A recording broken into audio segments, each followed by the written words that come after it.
A- Any questions from the previous session? Clear with the concepts of integration, right? And I believe you all have set up Jenkins as well. So let's begin with the hands-on. Like we have done the very basic intro to the concept of job. Today, let's proceed with the more advanced concepts. Let me connect to this server.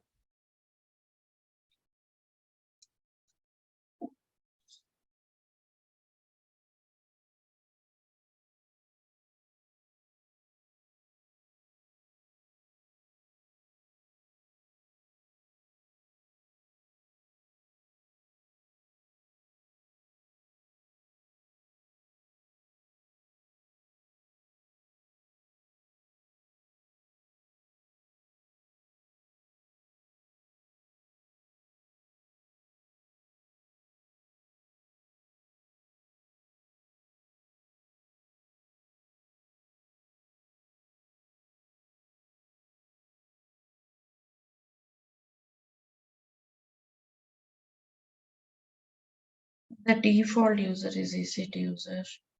The port.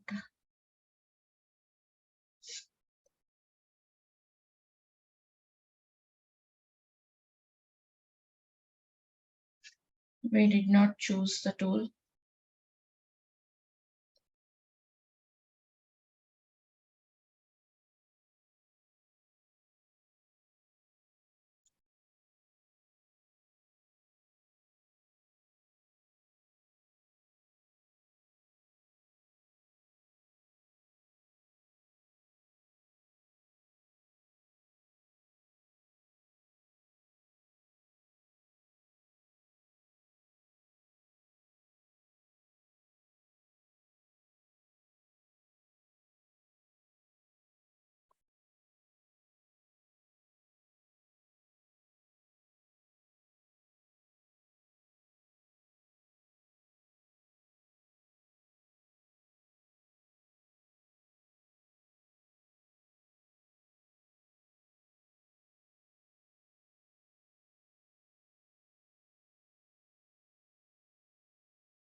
Right, so this is the EC2 instance where we have installed Jenkins. And let's switch to root user. Can you all see the terminal properly?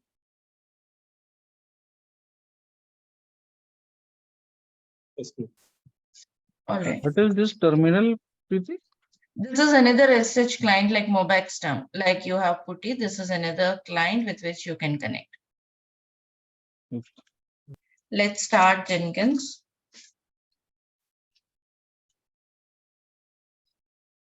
So Jenkins is running on port 8080, right? Meanwhile, I'll just grab the IP address of this and try to hit this on port 8080 to see our Jenkins.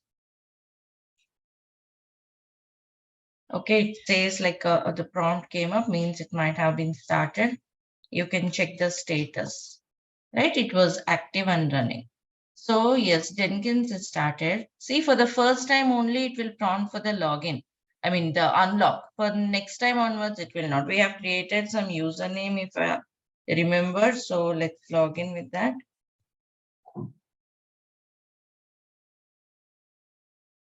So this is the dashboard or the welcome page of our Jenkins, right? We have created 2 sample jobs in the last class. So before creating the actual jobs like build job, compile job and all, let's proceed and talk about the user management in Jenkins. What is this user management actually? See, user management is about like in a distributed team, like you might be having a team of people. You want to restrict their access and permissions, right? That's possible through this user management. Just all of this will be handled here under Manage Jenkins. So go to Manage Jenkins.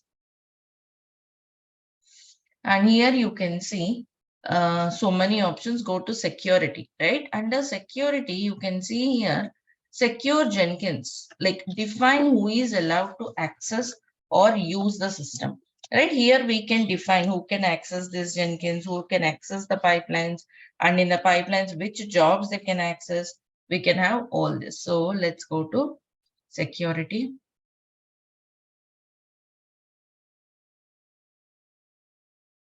Okay, so first you will see something like authentication. Authentication is like how you want your Jenkins to be like authorized. Here you can see the security realm.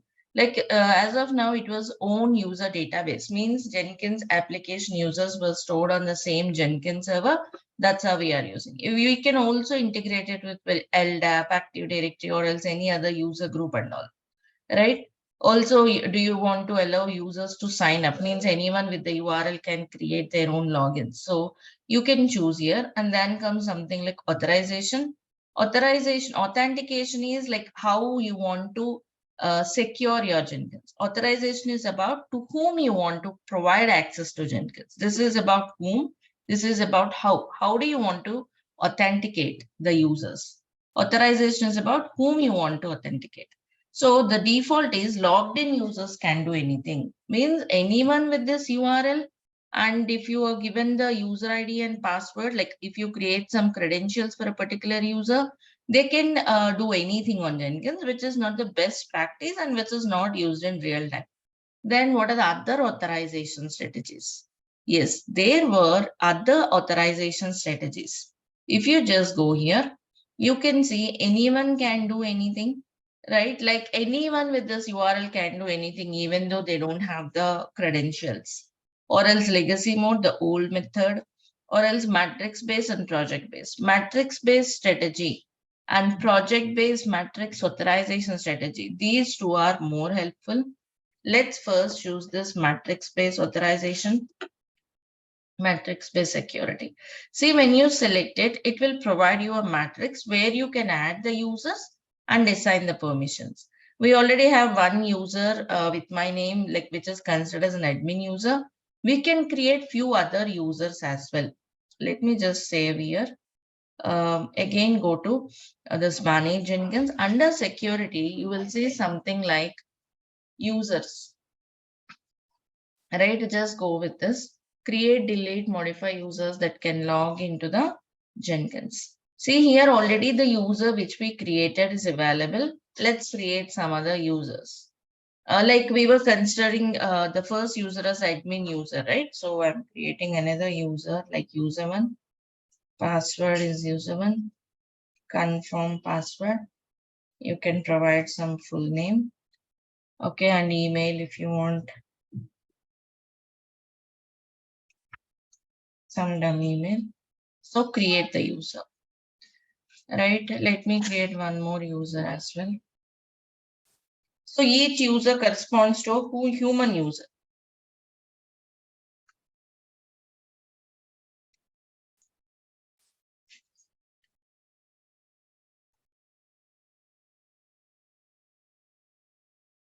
Right? So I have created two users which corresponds to two human, of course, three human users. So done. Now I would like to give permissions to them. Again, go to Jenkins, dashboard, manage Jenkins, security. So here you will see different security options under authorization, like we were checking on this matrix base. So here admin user is added, like by default, see administer. See here, there were so many permissions. These are all permissions, tag, read, delete and all.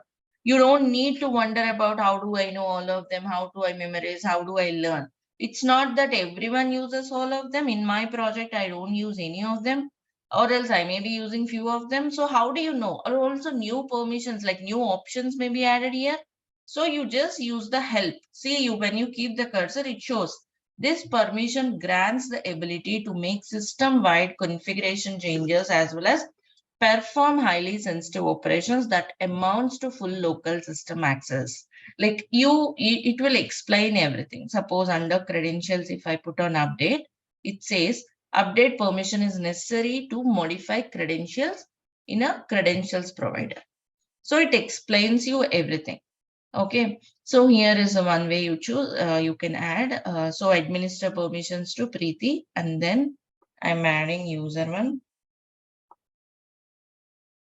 Okay, user one should have. Let's suppose user one is a fresher or a new joinee to the project.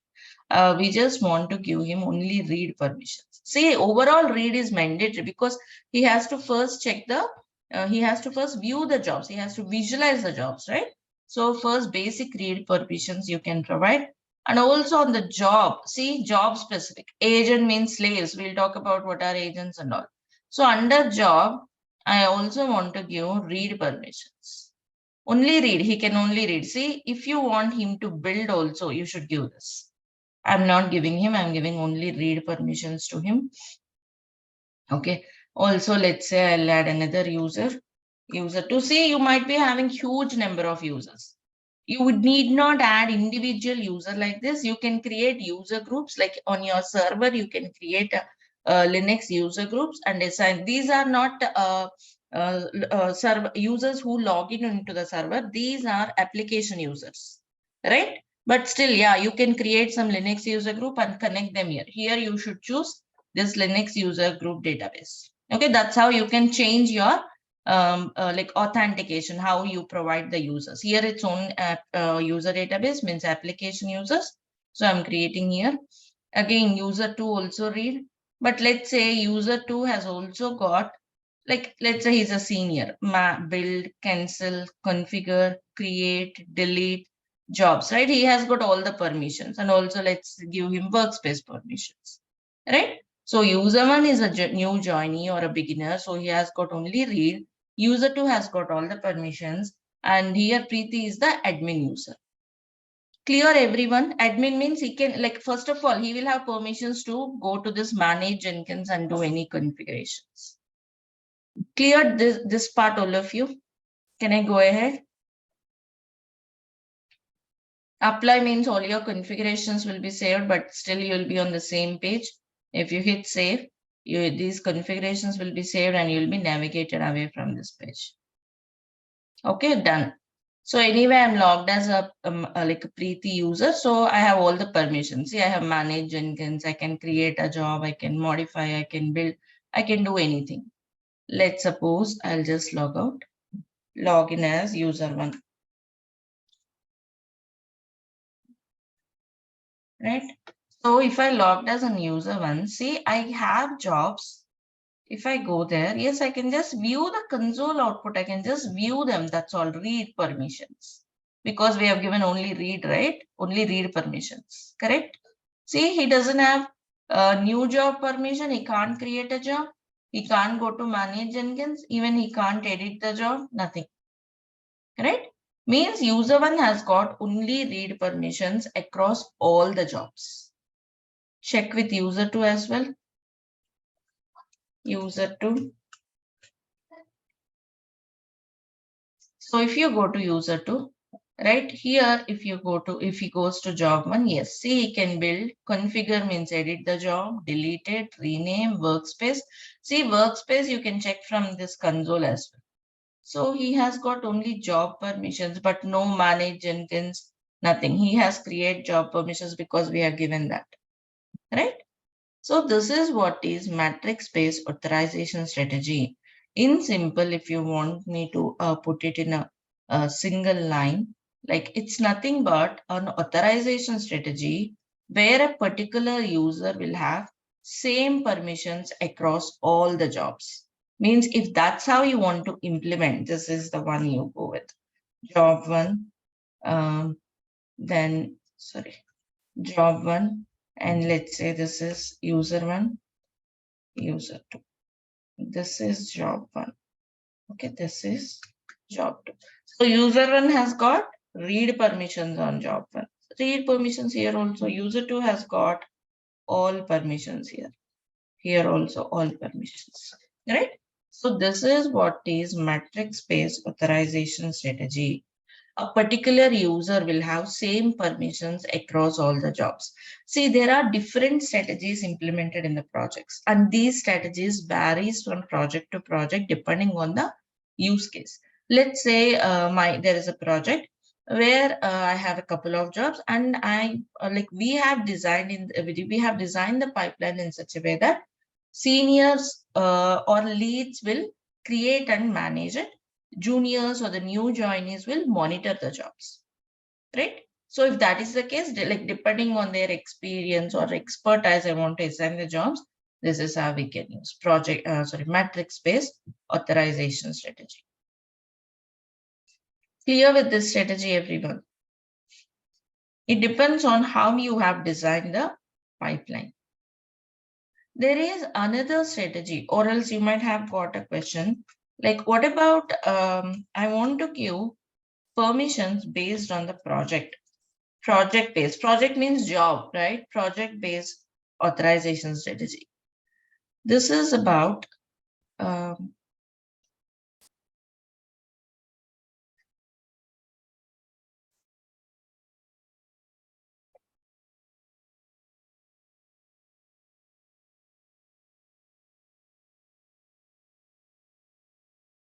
job one, job two, user one, user two, right? So we have designed the pipeline in such a way that the person expertise will have permissions on the job. Let's say this job one is a, let's say, compile job. And this job two is something related to deployment. Okay, this is a deploy job or else test job maybe. User one has got, like, user one is a person who has got development background, or else he was more from testing or kind of. So he will be given all permissions in the compile job, but only read permissions here, right? Or else user two is more into ops, right? He was into operations. He was an admin earlier. He might be given all permissions here and read permissions here, right? So depending on the expertise, or else depending on the experience, jobs may be assigned this way. Only just depending on the experience to the project, if he's a new one, assigning all read permissions, or else he's like he was into the project from long back, he may be given all permissions. Or else if you want to give permissions depending on their technical expertise, right? So this may be also required, isn't it? User one has got different permissions across different jobs, right? He might be, or else let's say we have divided the jobs. We have a team of people. We have designed the pipeline in such a way that we want to design the stages across the DevOps team. Few stages are assigned to DevOps person one, and the second or third stages to person two, and so on. So this is how this can be possible through project-based authorization strategy. Another strategy to implement this. Got it, all of you? We'll see hands-on on this. Is the difference clear for all of you? Any questions here? Okay, let's see implementing this. Let us log out. Let's log in as admin user.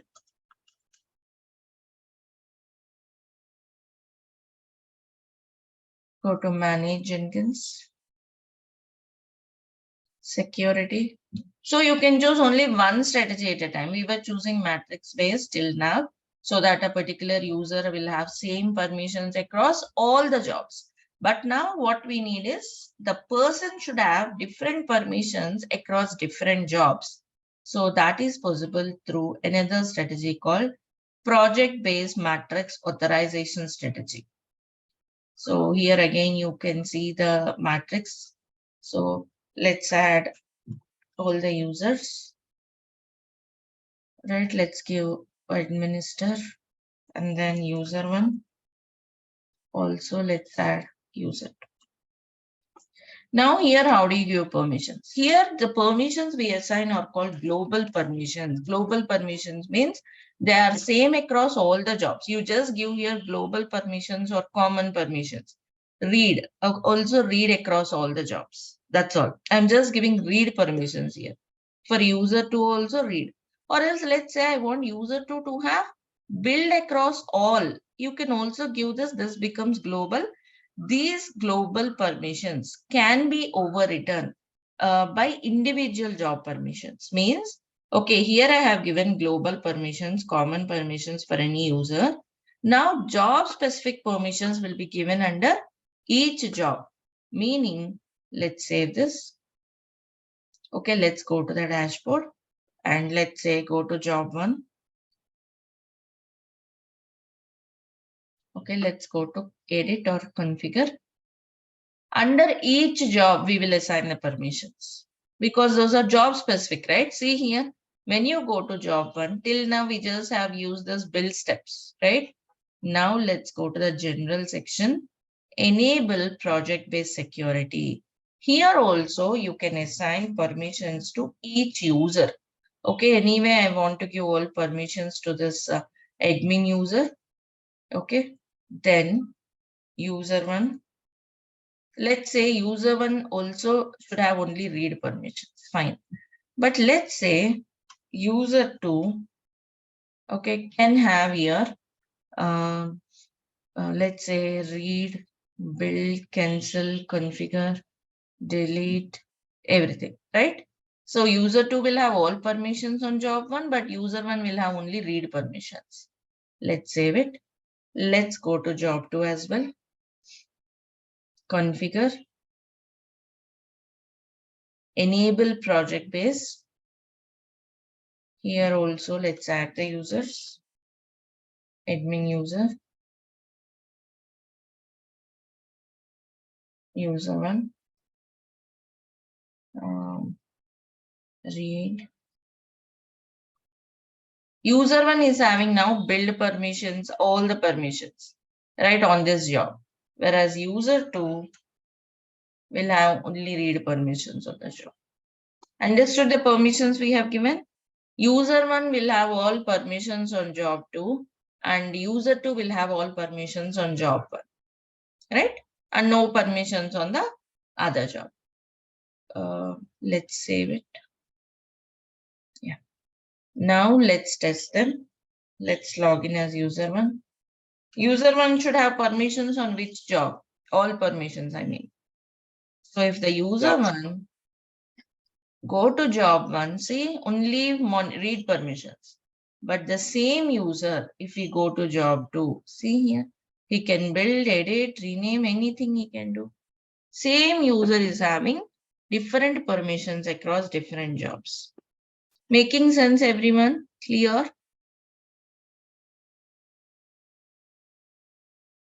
Yeah, it's pretty. Yes, Right? Preeti. So you can also check vice versa. Log out, log in as user two.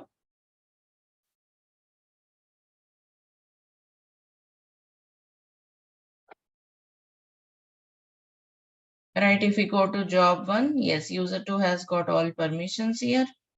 User two, if we go to job two, no permissions. Right? So this is what is project-based authorization strategy, the two strategies which are widely used. So you might be having a question, can we assign the job based on the roles? Because, okay, fine, see here we are giving permissions to each individual user, right? What if there are bunch of users like this? Means user one is a, let's say he came from development background, or else user two came from admin background. Okay. So like this, there might be so many people who are from admin background, like you, we have user three, user four, right? All of them should have same permissions. All of them, I want to give same permission. Similarly, there might be a developer, I mean, who came from development background, right? I may be having couple of people. I want to assign all of them same jobs. How can we handle this? Or else, is there any advanced or else much more efficient way, which could be a combination of like a combination of both matrix based and project based, right? That's where comes another strategy, which is very widely used in the projects, called role based access control strategy, right? So RBAC strategy. Right, this is very useful, and this is the one we use in our project as well. This is the one we use actually. So let's go ahead. Let's log out, log in as admin user to see those options. Okay, so let's go to manage Jenkins again. Security. Here you can see under authorization only these options, right? But where is this RBAC strategy? Right, that you will see. I'm not seeing some option. I need a strategy. I need a new option. What should we do? Yes. Install plugins, right? Plugins will help us enhance or extend the functionality of Jenkins. We have learned, right? So that's where again plugins comes into picture. Let's install some plugin. Go here. Go to available plugins. Available means what are all available for Jenkins. Here search for something called role-based. See, role-based authorization strategy. Select this. See, what it does also is given here. Enable user authorization using a role-based strategy. Roles can be defined globally. You may define a role globally for all the projects or for a particular jobs or nodes selected by regular expressions. Right? You can use some pattern to identify them. If you want to know more about it, click on that plugin page. See plugin documentation. Global roles, item roles, agent roles, you can create them. And see, once you install, you will see this option. Do you remember this authorization where we have chosen matrix-based, project-based after installing the plugin? See, installing and enabling the plugin, you will see this. How do you configure also? Given here, explain here with some examples. So this is what we are going to do. So now let's install this. We don't need a restart of Jenkins, just install it. See, you will be seeing here pending. Those plugins are installing. Now, yes, they were all installed. Now again, go to Manage Jenkins, Security. Okay, if you scroll down, in this authorization drop down, yes, can you see this role-based strategy? Yes, I need this one. So select it like you don't see any matrix here. It's a role based. Just save it. Then how do you assign permissions? So once you select that option, then you will see a new option, here, right? See, manage and assign roles. Earlier it is not there. If you notice, earlier we don't have this one. So now we have got this option to choose. So handle permissions by creating roles and assigning to them. You create a role and assign the role to the user. Like there might be so many developers. You create a role called developer role and add all the developers there, right? So that's how you create a role. So global roles means roles across the like general roles or else roles across the Jenkins, like what permissions you want to give him. Like I have an admin, right? I can create a role, let's say called employee. All others are employees, like general role. Okay, so here what an employee can do, right? Admin role, I have given all permissions. So employee, I'm giving read. First of all, he has read permissions. Every employee can have read permission. So that's what I have given. Now, job specific, job means item, all right? Job specific permissions we give here. So here, let's create some role called developer. Okay. So now this is a role, but which jobs he can see or which jobs you want to assign the permission. You can give some pattern here, like what jobs he can see. Okay. Like let's say he can see all the jobs that start with means compile job or a package job means dev compile. Let's say they begin with dev. So dev dot start. Okay, that's some pattern. So means whichever jobs start with this, that's called regular expression. This is Java regular expressions used here. That's how all the jobs that start with this pattern will be having, means developer will have permissions to. See, no items found because I don't have jobs starting with the dev, right? Let me do one thing. Just let me create some jobs. Let's say it's a compile job, dev compile. Okay, just creating some simple jobs. Let me save it. Or else let's say I want to package like more a kind of development kind of, I want to package the code. Okay.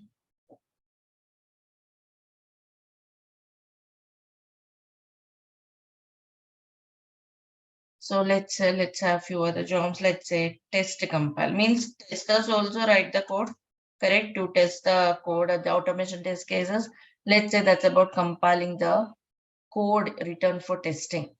Another job which is related more to testing. Right. So I have got 3 jobs now. Now again, let's go to manage Jenkins. Now, if you select this pattern, see all the jobs starting with the dev. right? Can be seen here. Now, developer role should have what permissions on this?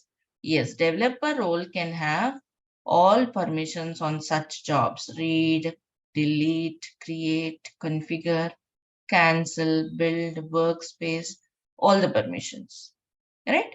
So that's how you can assign the jobs. And then let's say I have another role called tester. Like he's from testing background and he want to see all the jobs that starts with test, right? Dot star means everything, anything after test. Say test compile. So he also should have all the jobs here.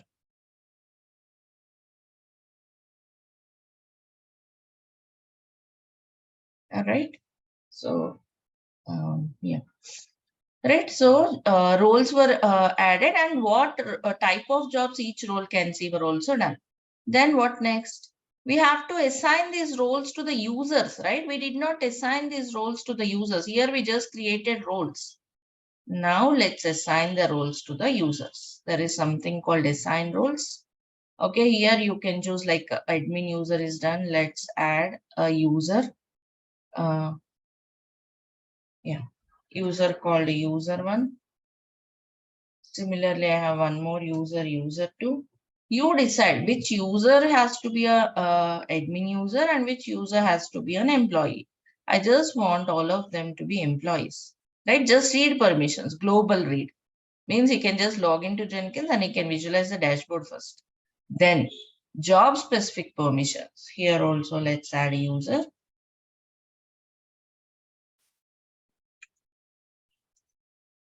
User 2.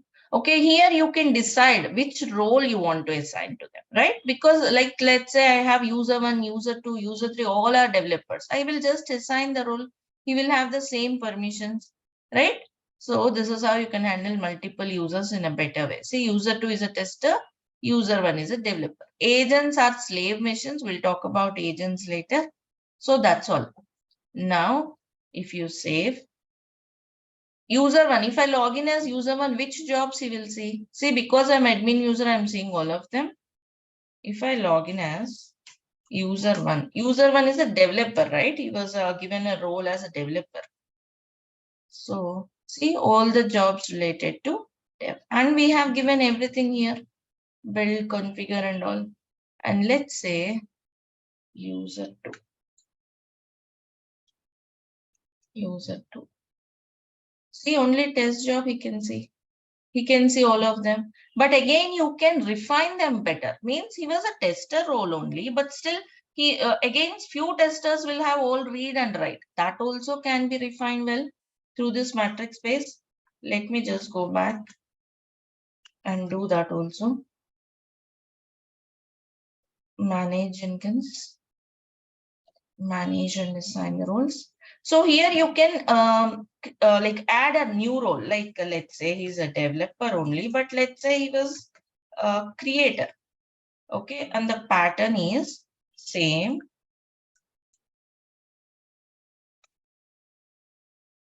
Right? So, but dev creator, yes, he will have all permissions. Then if just developer means I just want to give only read permissions. Got it, all of you? Only read. He can only read the job, but he can't do anything. Right? But of course, you should have multiple users. You should create other users also. Similarly, for test jobs, he's a senior. Okay. So, test creator. Add the new role. So for test jobs, you will have read all the permissions. He is the senior in the testing domain or else testing jobs. He will take care of or he will have the preference to work on all the test jobs. This tester is a junior one, of course, coming from test background. Is this matrix clear or any questions? Creator, whatever is suffixed with creators are the seniors. Okay. This developer tester are juniors. Of course, they also come from developer background, or else they were assigned jobs related to development and testing, but they were new. So they were given only read. So you can have 4 more users and assign those permissions as such. Understood this one, everyone? How you can refine better? Preeti, what does SCM mean here? Where is SCM? This is source code management. Like you'll be connecting your job to your repository, right? Source Correct. code management, your repositories, code repositories like GitHub, Bitbucket. Correct. Got it. Thank you. Is this matrix clear? Were the roles clear? This will be generally done by the senior or the lead or the architect, right? Who will design or who will plan all of this, like what permissions they should have in a project, what are all the roles we need to have on which projects, how the roles can be assigned. So this is how this will be handled. You may have, let's say, there were 8 projects in the sense, not 8 jobs. Here, I mean 8 pipelines. Okay, each pipeline is related to different projects, let's say. Okay, for all those different projects, like 8 pipelines, there might be different people, there might be 20 people working on, right? How do you categorize them? This is how you can do it through the roles. Like, let's say there were 8 projects, literally, okay? Like project A, project B, project C, right? And let's talk about project A. In this, again, there might be multiple pipelines, like there might be a pipeline for dev environment, stage environment, okay, prod environment. Again, in each pipeline, there might be, let's say, 7 stages, okay. Some stages, 2 stages are like assigned to a few people. Again, other 2 stages, let's say, okay, let's talk about stages also here. Let's say I have compile stage, package stage, test stage. Okay, then I have Docker stage, I mean deploy actually, let's say deploy stage. Okay, and then I have, after deploy, I have like a scan stage, scan of image or something like this. So first 2 stages should be assigned to 2 persons in that particular project. This is to another 2 people. This is handled by 1 person. So these 2 people, out of these 2, again, one is a junior. Okay, another one is a senior person. Okay. Okay, only juniors can compile. I mean, juniors can read these 2 compile package jobs. Seniors can run them, build them. So how do you refine the permissions to this level? That's where this role-based strategy can be helpful. Now, if I have 4 users, I would assign 1 to dev creator, 1 to test creator, developer, and tester. Got it, everyone? Understood? Now here assigning roles, I have only user 1, user 2 already assigned as a juniors, developer and tester. Okay, I need 2 more people, okay, who can be assigned as dev creator and test creator. Should I do that or can you do it from your end? Clear with this, all of you? Any questions?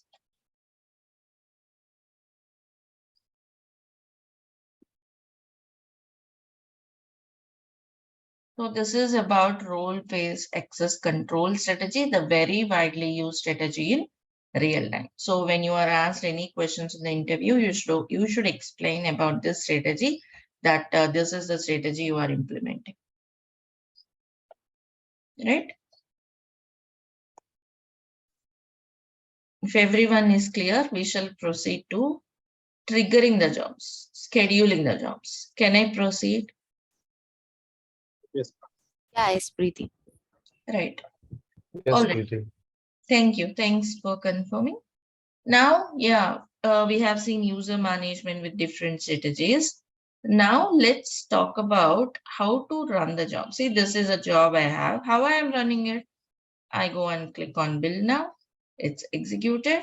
And here, if I see the console output started by user, right, and the username, because like whatever user you have logged in, it will show started by user, and the username means it's a manual build. I am triggering the job manually.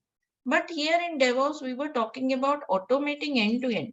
Even I want to automate this builds. I don't want to go and click on build now on each job each time. So how to schedule your builds, how to automate the build triggers, right? That's the concept now, which is again very important. And there are multiple ways you can do this. I'll talk about those different ways. First one is by a timer. Means like depending on the scenario, like let's say I just want to run this job at a particular time. That's all. Like an alarm, like a clock. I just want to run this every day at 7 o'clock. Right? That's called like you trigger through a timer kind of job. Next one is poll SCM. Poll SCM means polling, watching. SCM, source code management system, means watch the source code management system. Means there might be a scenario where I want to trigger a job whenever there's a commit on the repository, right? Whenever there is a code change on the repository, I want to run the job. So that's through poll SCM. Also, the same can be implemented another way through webhook. Same thing, like whenever there's a job, a code change, your job can be triggered through webhook. What is the difference? We'll see. That's a third method. And another method is one job can trigger the next job, like triggering a job by another job, right? So these are the different ways you can schedule the builds. So let's see, let's go through one after the other. Let's first go through the timer kind of job. Like you want to trigger a job at a particular time. Firstly, why do you need it? Like I want to run the job every day at 7 o'clock or else every day at 1 o'clock. Why do we need this? Any scenarios you could think of? When do we need it? Where comes the scenario for this? Auto deployment. Sorry? Housekeeping kind of jobs, which needs to be performed on Scheduling a time for triggering the job. Yeah, like routine kind of jobs, like housekeeping kind of jobs, routine kind of jobs, batch jobs. Like you may want to clean up some cluster every day at this time. You want to clean up the logs every day, or else you want to run some job in the midnight, right? Off office hours where people will not be available. Such kind of routine jobs, right? Like kind of keeping the maintenance tasks generally can be done through this kind of thing. Okay, let's see how to achieve it. I'm creating a new job.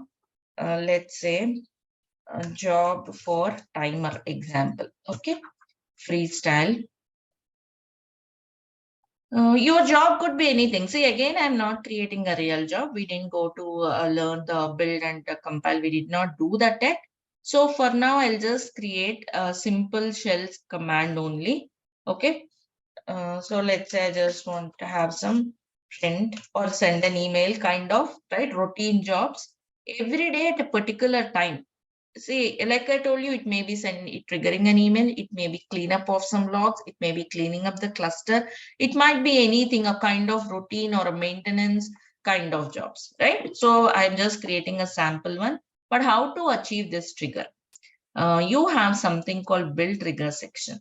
If you go here, you can see here something like, see so many options, choose this one, build periodically. Okay, you click this help option, it explains you. Provides a cron-like feature to periodically execute the project. If you are into Linux, you might be definitely knowing this cron syntax, right? That's a concept in Linux. Like it's nothing but it will put a timer or schedule to it. Okay, so you can use that cron syntax and write the schedule. What is cron again? See here, it's explained in detail. This field shows the syntax of cron, right? It will have 5 tabs like minutes, hours, day of the month and week. Day, month and week. See here, minutes means 0 to 59. You can give hour means 0 to 21. The valid values. Examples were also given how to do that. If you want to do it in a different time zone also, they were explained, right? It's again a Linux concept. I'm not getting into it.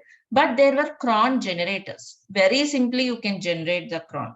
For example, first I'll take a very small example. Let's say I want to run this job every minute. Every minute means star, or else let's say every 2 minutes. First tab is for minutes. Star/2 means every 2 minutes. This is the one. Okay, minutes. It says that spread load evenly by using, it's saying like spread it evenly using hours, it was saying, but just I want to run it every 2 minutes just for the demo purpose. So it will run every 2 minutes by itself. Just save it. Here, like I told you, this job might be doing anything. Okay, I'm not bothered about the job. Just some task which will execute automatically every 2 minutes without manual intervention.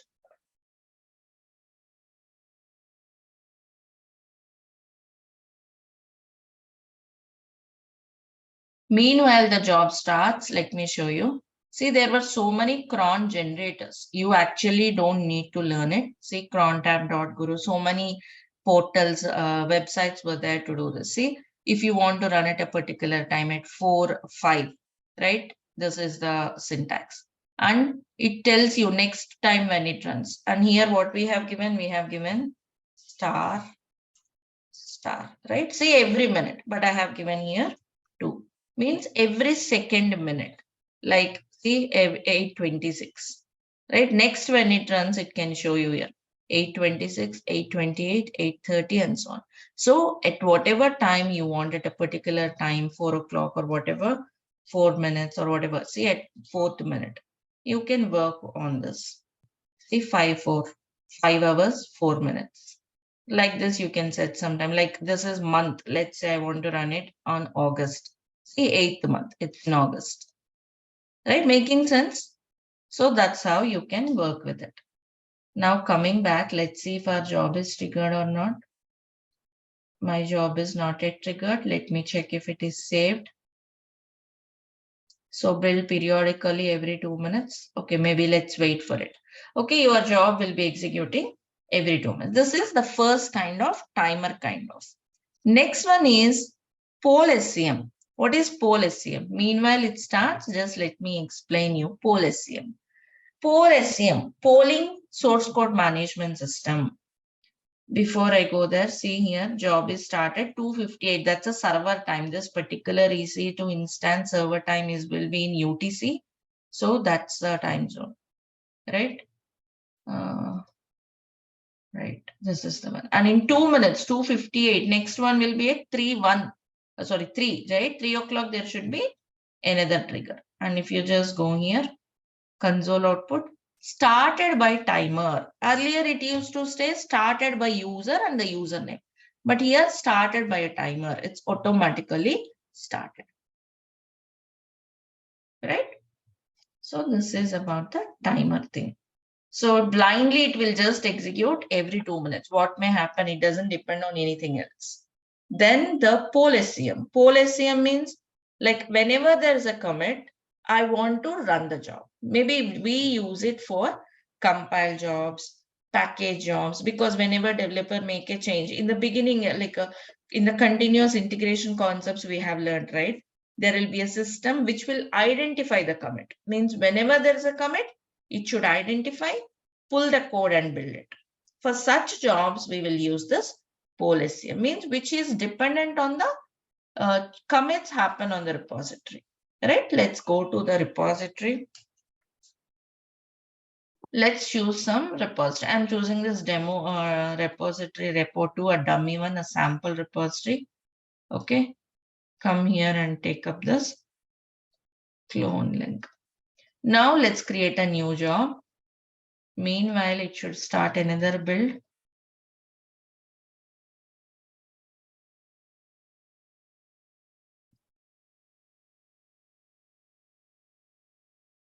Here you can see last build happened 1 minute 50 seconds, 57 seconds ago. Means in 3 seconds there'll be another build.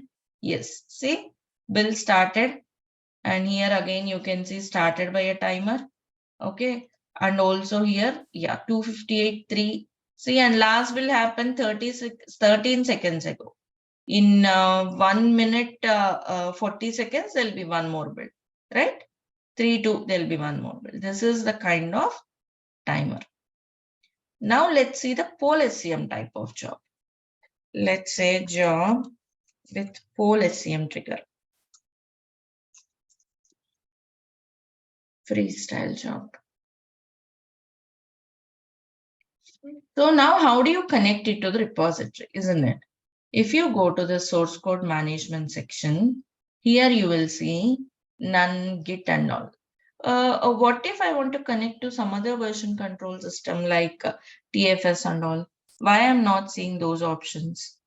If you want to see those options, you can install a plugin. By default, you are seeing this because in the beginning, if you remember, we have some default plugins installed.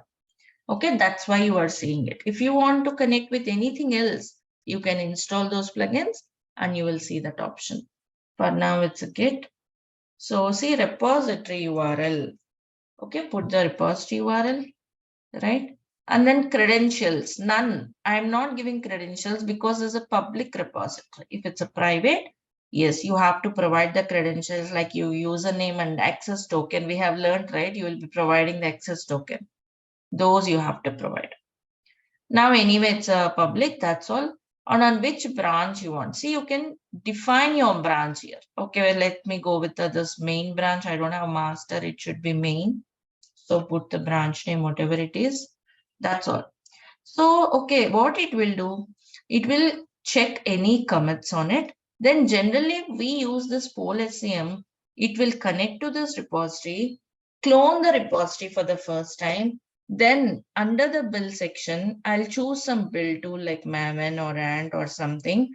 And I will use the compile. I use those tools to compile or package whatever. But here, I'm not adding any build step because we did not learn this tool set. Okay, what I'll do, I'll just put the code here. Okay, generally there will be 2 steps, pull the code and then build it. Okay, but for now, for me, that's all. But what this job will do, I don't have any build step. What this job will do, it will first clone it. Where it will clone? To which location, to which directory, or where will it clone? Anyone? Any idea, any guess? Can you please come again with your question? Yeah, what I'm saying is I have connected this with this particular repository. And then I can add some build steps to compile or whatever. But I'm not doing it. Anyway, let's say, okay, assume I have written some Maven step here, which will compile the code. So what this job will do is it will clone this repository, then it will use Maven to compile it. But where it will clone, into which path, onto which location it will clone, on which server it will clone, and will it execute this task? The directory that you had showed for the jobs, actually, there was a directory for that jobs, right? The exact part.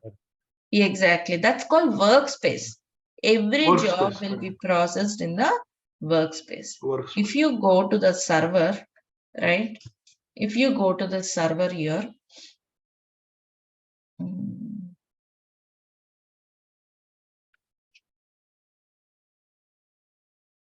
let me reconnect to this.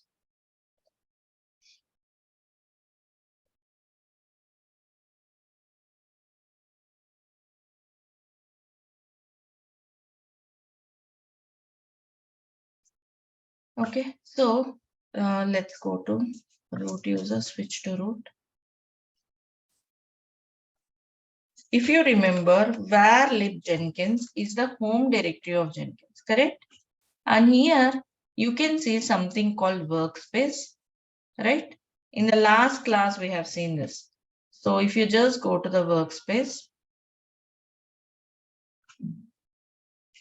right, there will be one directory created by the same name of your job. A directory will be created with the same name of your job when you execute it. Similarly, when you run this job, it will create a directory called job pool SCM.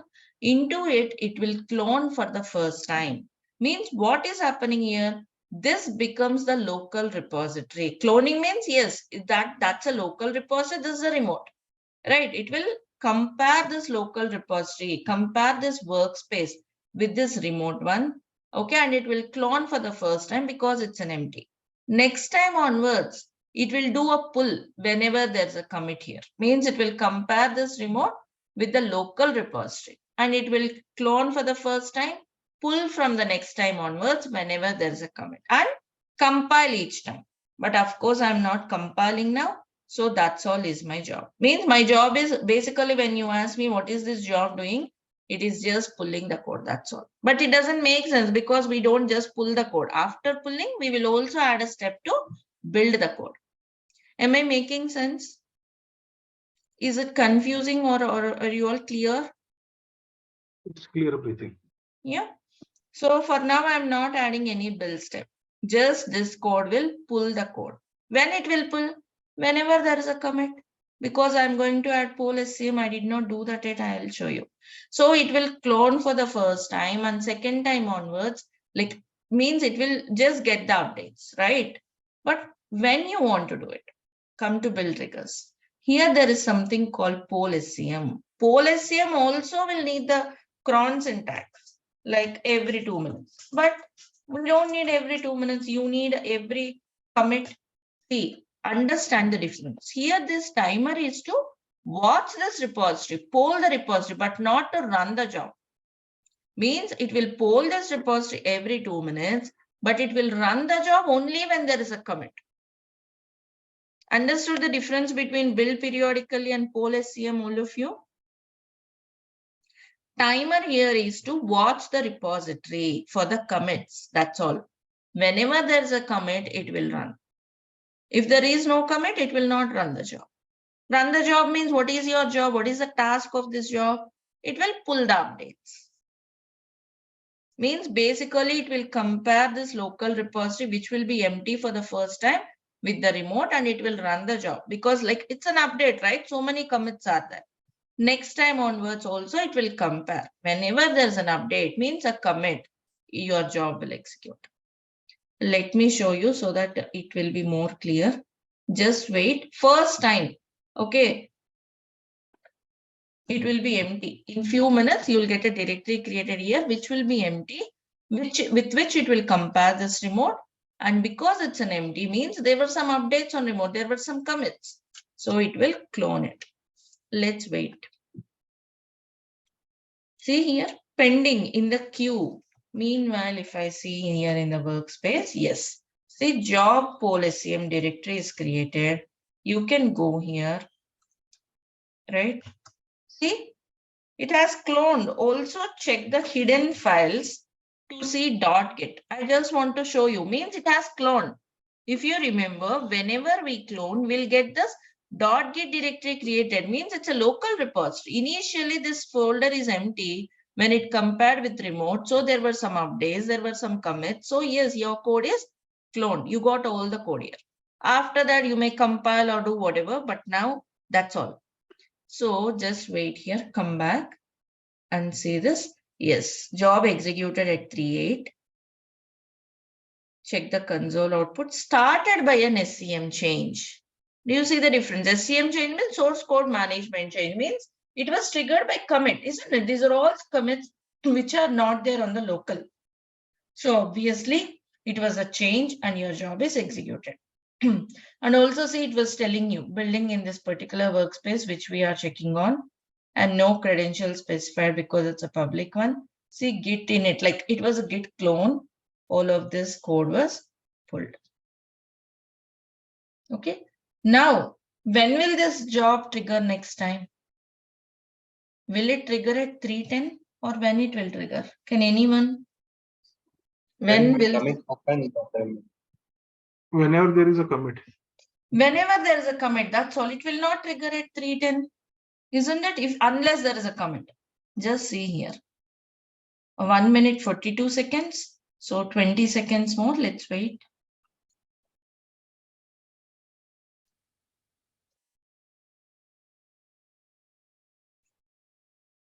So the timer we have given is to watch the repository, not to run the job, execute the job. See, 2 minutes 2 seconds, but there's no job at 3:10. 2 minutes 6 seconds, no trigger. Whereas the timer one, if you see, it just keep on executing 3, 3, 2, 3, 4, 3, 6, 3, 8, 3, 10, and so on. What may happen? It's not dependent on anything. It just keep on executing the job at every 2 minutes, right? This is timer. Whereas poll is same job, no trigger even though 2 minutes 30 seconds, right? But what it is, every 2 minutes it's comparing this with this local repository. Comparing means it was checking, there were no updates, it will not. But whenever there is an update, next time onwards, it will do a git pull, not git clone. For the first time, it will do clone, right? Next time onwards, it will pull the updates. Just let me add a change, like some commit, some test file.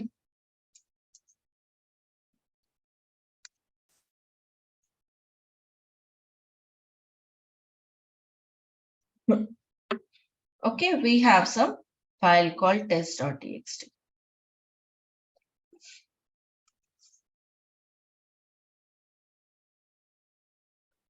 Okay, we don't have such file here. We don't have that commit. Just watch it now. 3 minutes, but there was no build, no trigger. Let's wait.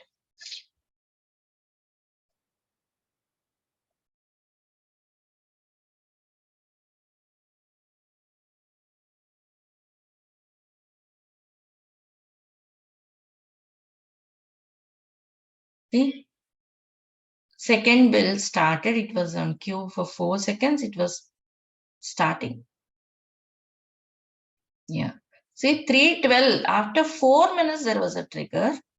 And if you see that, why this trigger caused also, create this commit message also it was showing, started by an SCM change. Here you can see clearly started by an SCM change, and the update should be, just if you see here, yeah, test.txt. Clear now, everyone?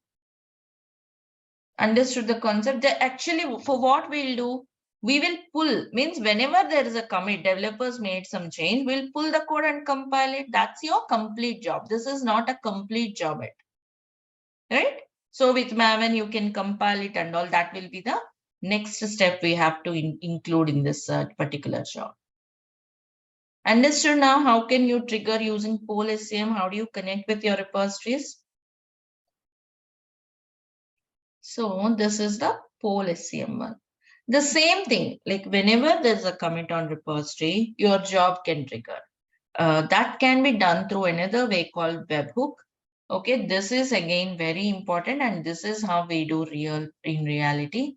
Let's do that webhook. Yeah, just go to settings. Okay, here you will see something like webhooks. Okay, what is a webhook? Webhook allows external services like Jenkins. Like Jenkins is an external service to GitHub. So Jenkins will be informed, means the webhooks allow external service to be notified when certain events happen on this GitHub. Means whenever there is some event on GitHub, like the event I want is a commit. So whenever there is a commit here, it will inform Jenkins. Okay, that's what is this webhook does. Add a webhook.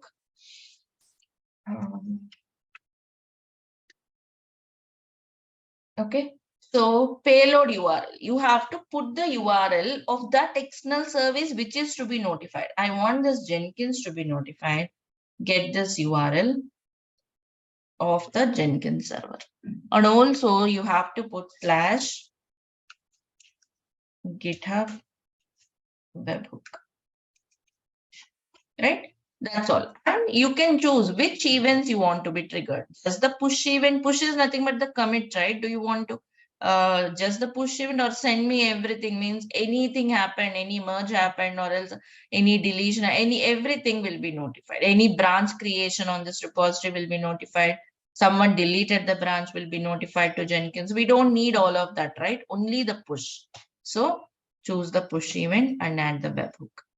Okay, fine. Then what you have to do, go to Jenkins. Let me create another job with the webhook, freestyle. Okay, put the repository URL as well. Go to the repository. Okay, I'm using the same repository. Get.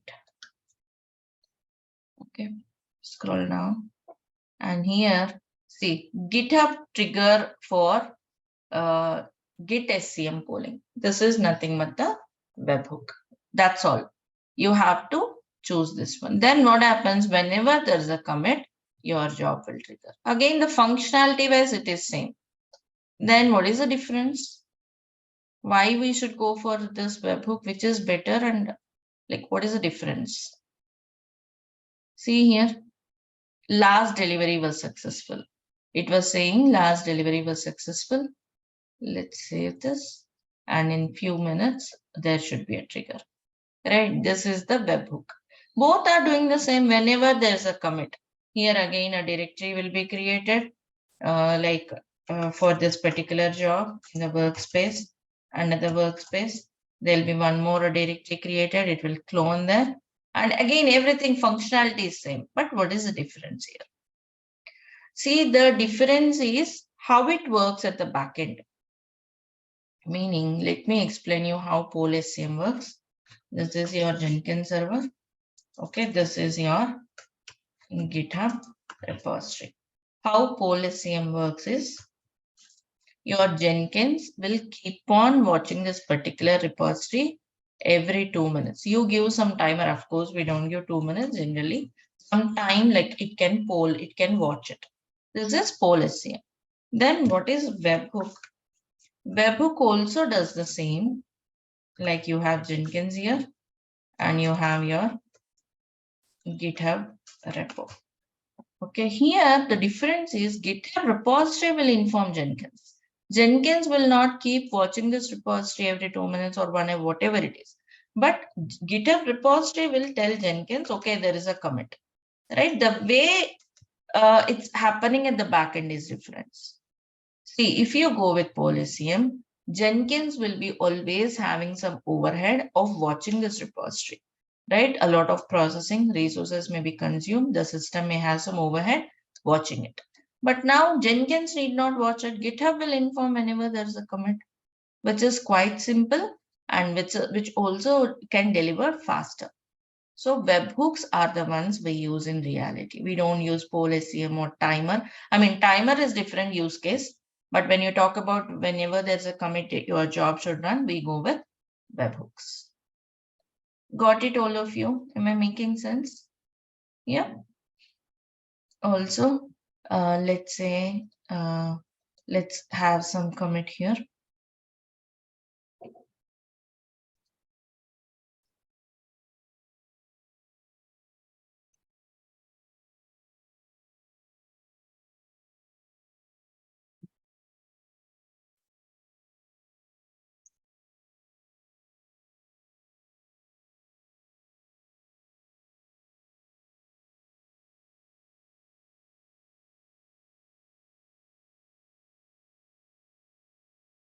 All right. You have got the job triggered. Here we can also see a directory created. Yeah, job webhook.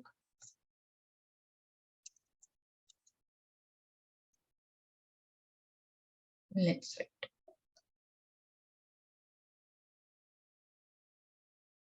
Somehow it failed. Started by git push by this user on the here, this username, okay, on GitHub.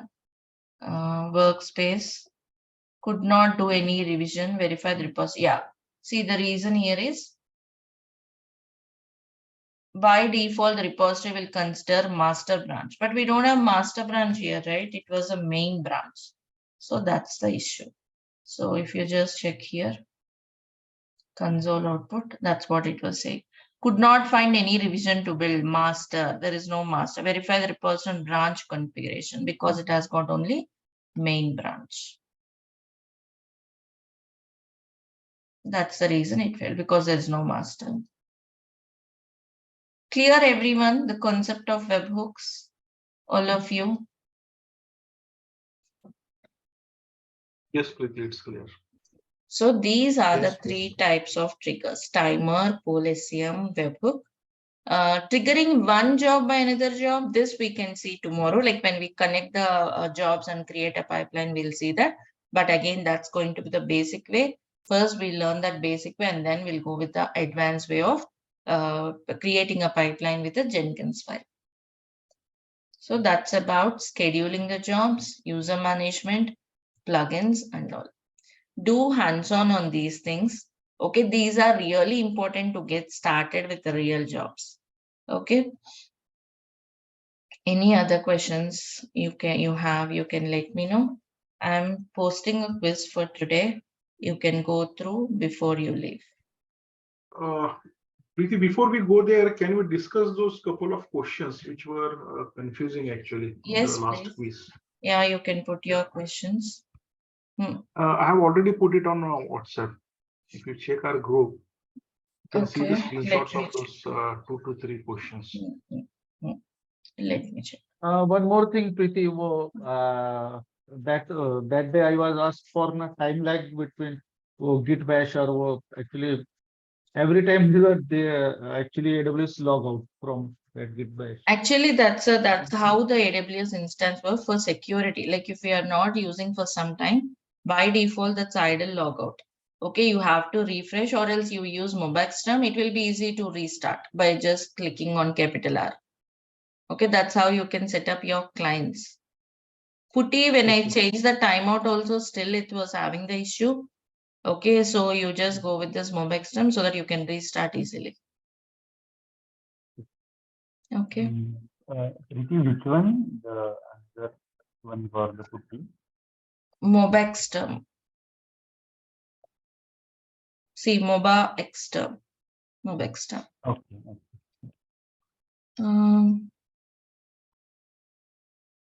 Let me go through the queries. Okay, the first question is like, which is the statement best describes the difference between the continuous delivery and continuous deployment, right? That was the first question. So CD, I think I have changed this completely. Have you gone through it? There were some corrections also on the questionnaire. I have changed it. Oh, is it okay? I wasn't aware about it, that there has been some change. Yeah, I have messaged Because it in those the 2 group or 3 also. appeared it, yeah. Sorry, I didn't check it. Because they all appeared to be same and quite confusing. So I thought of having a discussion in this regard. I have changed those options as well. Okay, so some options are Okay. not clear because CD and continuous delivery deployment were also not explained properly. So I have changed them. Correct. Just go through it Okay. once again. Okay, still if you Sure, have sure. questions, let me know. Okay, mark it. Definitely. Yeah, sure, Preeti. Right. And I'm sharing today's quiz. Jenkins agents we did not discuss, but just try to answer from your end. What do you think of them?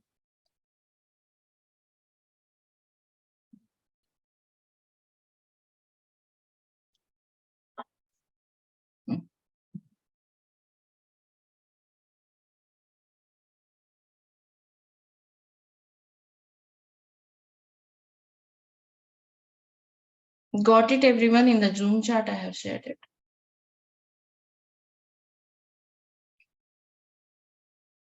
Yes, got it, Preeti.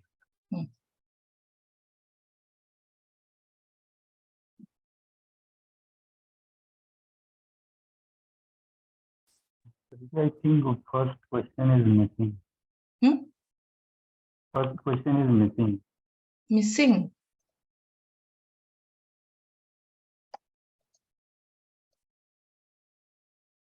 I did not understand. Missing. Can you all see the questions? Everyone? Yeah, we can see it. Seems like this question is not clear. That is the reason why he brought up this point. See, I already We said haven't some of the identified. topics we did not discuss it. Okay, just answer what Correct, do you correct. think Maybe of he them. would have missed it. No, the first one after the email one, I can see only option 1, but there is for what that option 1 is. I don't.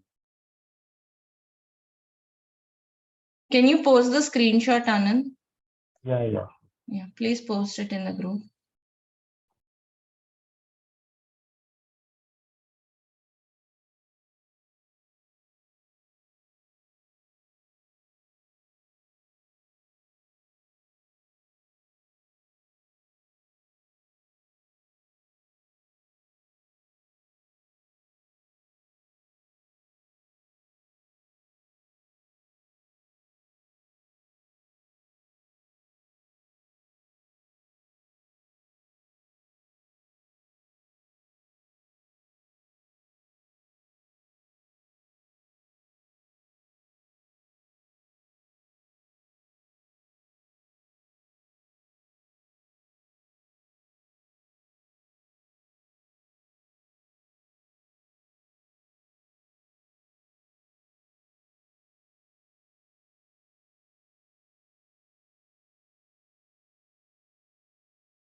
Once submitted, you can feel free to leave the session. Thank you all and see you tomorrow. Thanks.